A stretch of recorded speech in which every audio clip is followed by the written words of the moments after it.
Hi friends, அனைவருக்கும் மாலை வணக்கம். எல்லாரும் எப்படி இருக்கீங்க? நல்லா இருக்கீங்களா?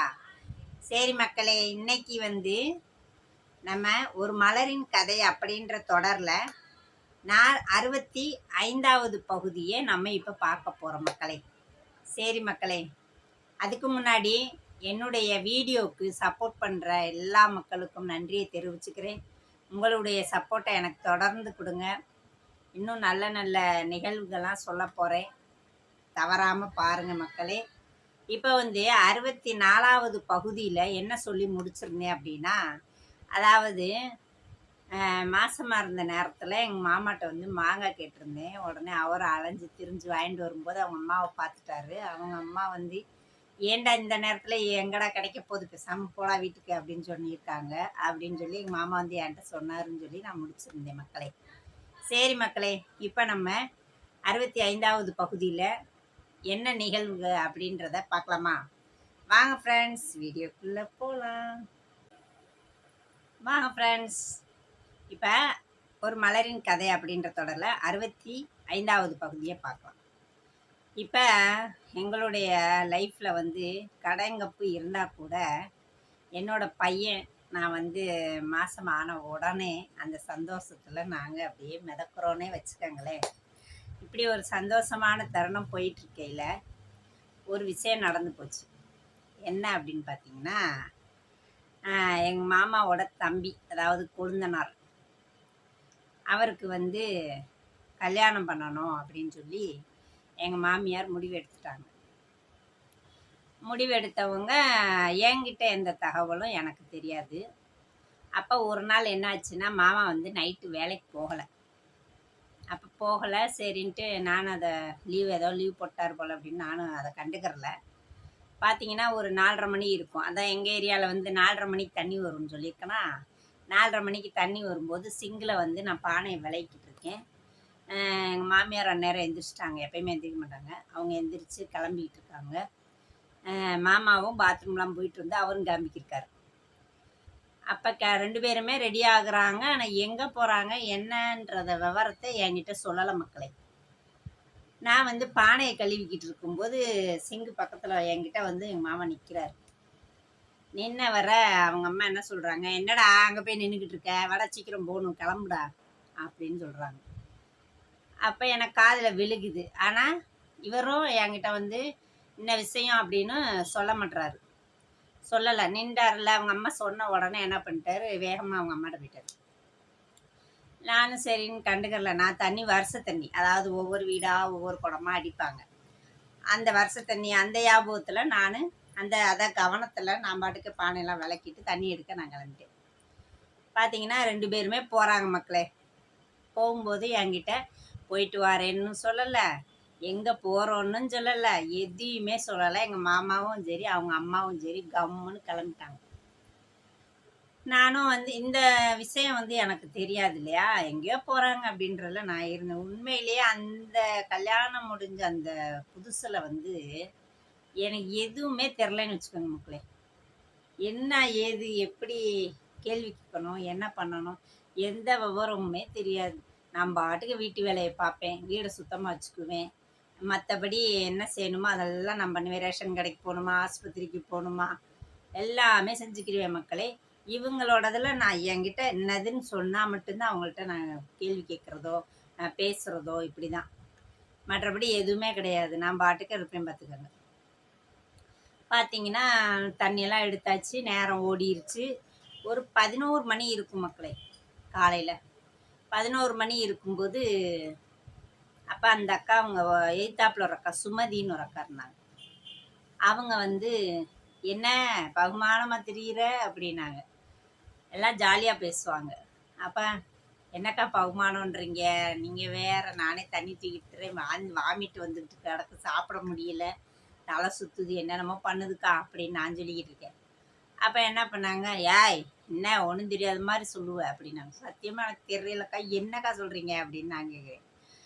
இப்போ கூட இவ்வளோ தெளிவாக பேசுகிறேன் மக்களே. அப்போ அந்தளவு கூட இல்லை, என்னக்கா ஏதுக்கா அப்படின்றதோட நான் பாட்டுக்கு வீட்டுக்குள்ளே போகவும் வரவுமா இருக்கேன். அப்போ அந்த அக்கா சொன்னாங்க, உன் கொழுந்தனுக்கு தான் பொண்ணு பார்க்க உன் மாமியாரும் வீட்டுக்காரரும் காலையில் வெள்ளனை எந்திரிச்சு போனாங்க.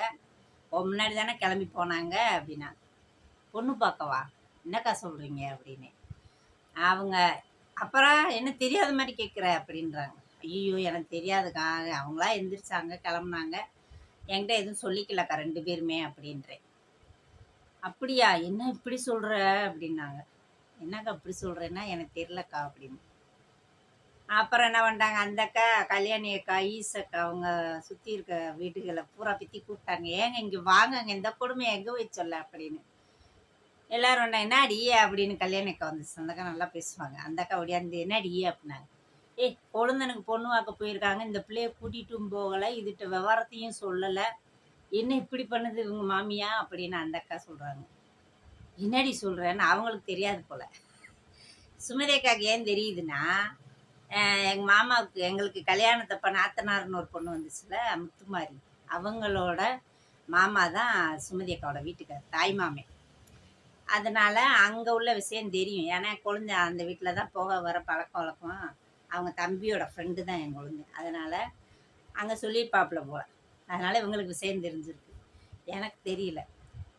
அப்போ அந்த அக்கா ஆமாம் மலர் கொழுந்தனுக்கு தான் பொண்ணு பார்க்க போயிருக்காங்க, அம்மாவும் மகனுமா போயிருக்காங்க, இந்த பிள்ளையை கூட்டிகிட்டு போகல, மூத்த மருமக இது, இந்த பிள்ளையை கூட்டிகிட்டும் போகலை, இதுகிட்ட விஷயத்த கூட சொல்லலை, இவங்க வீட்டுக்காரர் இப்படி போயிட்டாரு பாருவே அப்படின்றாங்க. அடிப்பாவிகளா, என்னடி இப்படி இருக்கிறாங்க அப்படின்னு அந்த அக்கா ஒரே இழுவை. அந்த அக்கா எப்பவுமே அப்படித்தான் பேசுது, ஒரே இழுவை பார்த்துக்குங்க. என்னடி இப்படி கொடுமைப்படுத்துறாங்க இந்த பிள்ளையை கட்டிக்கிட்டு வந்து அப்படின்னு அந்த அக்கா. நம்ம என்ன சரி இந்த பிள்ளைகிட்ட கேட்குறேன்னு தெரியலேன்டுது அப்படின்னு. நெசமாவே தெரியாதா? நாங்கள் ஐயோ தெரியாதுக்கா எனக்கு, எங்கள் வீட்டுக்கார் பக்கத்தில் வந்து நின்றாரு, அப்போ எங்கள் மாமியை ஒரு அரட்டை போட்டோன்னே அவங்க அவர் வாட்டுக்கு போயிட்டாருக்கா, விஷயத்தை என்கிட்ட சொல்லலை அப்படின்னு. எல்லாருமே சங்கடப்பட்டாங்க. சங்கடப்பட்ட உடனே எனக்கு அடுத்த செகண்ட் பார்த்தீங்கன்னா அழுக ஆரம்பிச்சிட்டேன். அழுக என்னால் அடக்கவே முடியலை. அன்னைக்கு பச்சை தண்ணி பல்லில் படலை. நான் சாப்பிட அந்தான்னு வேலையெல்லாம் முடிச்சுட்டு 12 மணி ஆயிரும் பார்த்துக்கோங்க, காலை சாப்பாடு. பார்த்தீங்கன்னா இவங்க சொன்ன இந்த இதில் அவங்க முன்னாடி நான் அதை காட்டிக்கிறல, ஆனால் வீட்டுக்குள்ளே வந்து கதவை அடைச்சிட்டு அழுதுகிட்டு கிடக்குறேன். உண்மையிலே என்னால் தாங்க முடியல பார்த்துக்கோங்க.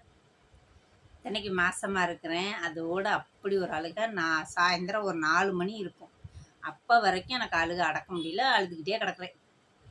பார்த்தா அழுதுகிட்டே கிடக்குறேன். என்னால் ஏன் இதை நம்மகிட்ட சொல்லலை, நம்ம என்ன அவ்வளோ ஒரு குடும்பக்காரி ஆயிட்டோமா, நம்மளை ஏன் மாமியார் இப்படி ஒதுக்குறாங்க, இந்த விஷயத்தை எப்படி சொல்லாமல் விட்டாங்க நம்மகிட்ட, சரி இவராவது சொல்லியிருக்கணுமே, இவரும் ஏன் சொல்லலை அப்படின்னு சொல்லி எனக்கு ரொம்ப அதை தாங்கவே முடியல வந்து வச்சுக்கோங்களேன். அழுது புரண்டுக்கிட்டு கிடக்குறேன். பார்த்தீங்கன்னா ஒரு 5 மணி இருக்கும். 5 மணி போல் மூஞ்சியெல்லாம் கழுவிட்டு அப்படியே சாப்பிடவே இல்லை மக்களே. சத்தியப்படிக்கு எனக்கு பசிக்கவும் இல்லை, அந்த வேதனை என்னால் தாங்கவும் முடியல. நம்ம என்ன செய்ய போகிறோம், எதுக்காண்டி நம்மகிட்ட சொல்லாமல் போயிட்டாங்க அப்படின்னு சொல்லி எனக்கு ரொம்ப இதாயிடுச்சு. அப்போ வெளியில் வந்து உக்காந்துருந்தேன் பார்த்துக்கோங்க. முகம்லாம் புஷ்ஷுன்னு வீங்கி போச்சு. என் தங்கச்சி வந்துச்சு, கடைசி பிள்ளை. தங்கச்சி இப்போ இல்லை, இறந்து போச்சு. கடைசி பிள்ளை வந்துச்சு, கங்கா. வந்துட்டு வந்து மூஞ்சியை பார்க்குது. பார்த்த உடனே கேட்டுருச்சு மக்களே, என்ன அழுதியா, முகம் ஏன் இப்படி வீங்கிருக்கு அப்படிங்குது. எனக்கு அதுகிட்ட பேசவே ஒரு மாதிரி இருக்குது, எனக்கு பேச்சே வரல, யார்கிட்டையுமே கிருன்னு உட்காந்துருக்கேன் எனக்கு கவலையில். பார்த்தீங்கன்னா ஏன்க்கா முகம் அழுத மாதிரி இருக்குது, மூஞ்சியெல்லாம் வீங்கிருக்கு அப்படின்னு. அது பாட்டுக்கு எங்கள் அம்மாட்ட போய் சொல்லிடுமே அப்படின்னு சொல்லிட்டு, இல்லை ஒன்றும் இல்லைப்பா, அக்கா தூங்கி எழுந்திரிச்சேன், அதான் முகம் அடைச்சி போய் கிடக்கு, வேற ஒன்றும் இல்லை வாப்பா அப்படின்னு சொல்லி. அப்புறம் என் தங்கச்சி என் கூட இருந்துச்சு கொஞ்சம் நேரம், ஒரு 7 மணி வரைக்கும் பேசிக்கிட்டு கிடந்தோம் 2 பேரும். ஆனால் இந்த விஷயத்தை நான் மூச்சே காட்டலை மக்களே, எங்கள் அம்மாட்டையும் சரி யார்ட்டையுமே நான் மூச்சே காட்டலை. ஓகே வாங்க மக்களே, நாளைக்கு இன்னொரு உண்மை சம்பவத்தை நம்ம பார்க்கலாம். அடுத்தது 66வது பகுதியில் என்ன நடந்துச்சு அப்படின்றத நம்ம நாளைக்கு பார்க்கலாமா? ஓகே, வீடியோ பிடிச்சிருந்தா லைக் பண்ணுங்கள், மறக்காமல் சப்ஸ்கிரைப் பண்ணுங்கள், மலர்ராஜா சேனலுக்கு சப்போர்ட் பண்ணுங்கள் மக்களே. உங்களுடைய சப்போர்ட்டு இப்போ இருக்கிற மாதிரி எப்பயும் எனக்கு தொடர்ந்து கொடுக்கணும் மக்களே. மிக்க நன்றி, சப்போர்ட் பண்ண அனைவருக்கும் நன்றி. மீண்டும் நாளை ஒரு உண்மை சம்பவத்தில் சந்திப்போம். பாய்.